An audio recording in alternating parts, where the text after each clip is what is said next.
अस्सलामुअलैकुम वरहमतुल्लाहि वबरकातुहू। एक बार फिर ईद-उल अज़हा के सिलसिले के अंदर आपके सामने हाज़िर खिदमत हुए।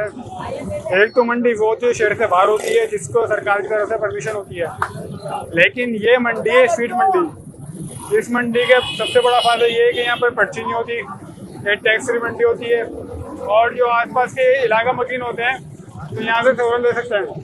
लेकिन यहाँ का सबसे बड़ा नुकसान ये है कि यहाँ तो मोटरसाइकिल सवार तो दूर, यहाँ तो पैदल चलना इन दिनों दुश्वार हो जाता है।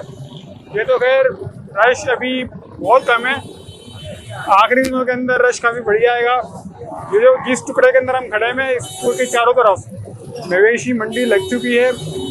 ये मवेशी मंडी तकरीबन रात 12 बजे के बाद लगती है और सुबह 7 बजे तक जारी रहती है। जब बाजार बंद होता है तो ये मंडी खुलती है। जिला इंतजामिया की तरफ से दफ़ा 144 इस सिलसिले के अंदर लगाई हुई है, लेकिन उसके बावजूद मवेशी मंडी चूँकि लगी हुई है, पुलिस मोबाइल आती है और सारे मुंतशिर हो जाते हैं, गली में भाग जाते हैं। लेकिन जैसे पुलिस मोबाइल जाती है ये फिर से हजूम के साथ जमा हो जाते हैं। इस सिलसिले के अंदर इन 10 दिनों के अंदर बड़ी जो है तकलीफ से गुजरते हैं मुसाफिरों के लिए, ख़ास तौर पे बाइक्स और जो एम्बुलेंस वगैरह गुजरती हैं उनके लिए काफ़ी दुश्वार गुजार रास्ता बन के रह जाता है। वो है कि मंडी के इर्द गिर्द एक आबादी सी कायम हो गई यानी कि हो गई हो, लेकिन ऐसा कतन नहीं है। ये इलाका बाजारी इलाका है और ये हैदराबाद का मरकज़ है जो कि तिजारत के हवाले से शहर भर के अंदर जाना जाता है। ना सिर्फ शहर भर के अंदर बल्कि अंदरून हैदराबाद, अंदरून सिंध और कराची तक के अंदर इस बाज़ार के चर्चे हैं। इस बाज़ार का नामवर बाज़ार है, तो ये मुझसे अगर शाही बाज़ार लग जाएगा। अभी हमने गाड़ी उस साइड पार्क करी है गुरुनगर चौक के ऊपर, लेकिन वहाँ से वहाँ तक और आगे भी मवेशी हैं और गुजरने की रास्ते इंतहाई तंग है। तो भाइयों सीन यूँ है कि मार्केट टच की है, मीडियम से मीडियम जानवर भी 1.5-2 से कम का नहीं है। तो भाई से हम बात करते हैं जो कि यहाँ जानवरों के ओनर हैं, तो भाई से बात करते हैं। अस्सलाम वालेकुम रहमतुल्लाह।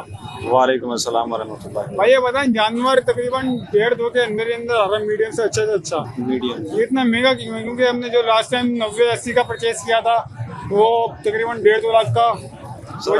हर साल की मार्केट के हिसाब से हर साल की एक अपनी रेट होते हैं, महंगाई के हिसाब से जाहिर सी बात है इनका जानवरों का एक्सपेंस भी तो बढ़ा है ना। उस हिसाब से भी आप देखें इनके चारे में फ़र्क है, इनके खाने में फ़र्क है, जैसे कि हमारे खाने में जाहिर सी बात है फ़र्क है, तो उस हिसाब से इनको लगाया जा रहा है। उस हिसाब से मंडी थोड़ी सी तेज़ जा रही है पोजीशन इसकी। इंतजामिया की जाने से दफ़ा 144 लगी हुई है, उसके बावजूद आप रोडों पे मेन रोड जो कि सरकार की मिल्कियत है वहाँ खड़े में और जो राहगीरों को भी तकलीफ हो रही है।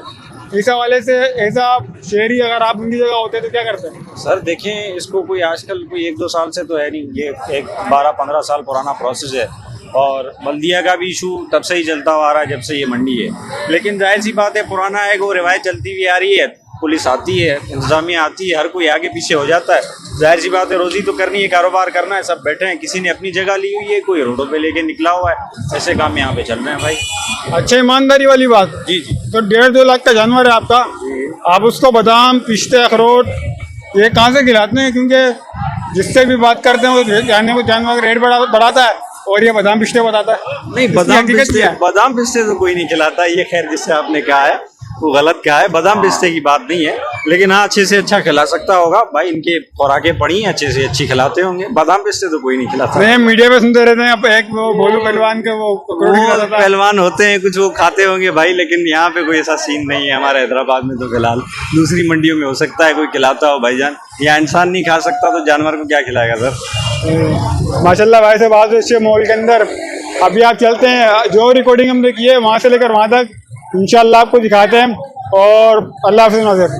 उहिब्बुल वफ़ाअ बिशत्ता अस्सुवर, उहिब्बुल वफ़ील अमीनिल अग़र, फ़अहलुल वफ़ा'i कलौनिस सहाबि व हुस्निर रबी'i व माइल मतर।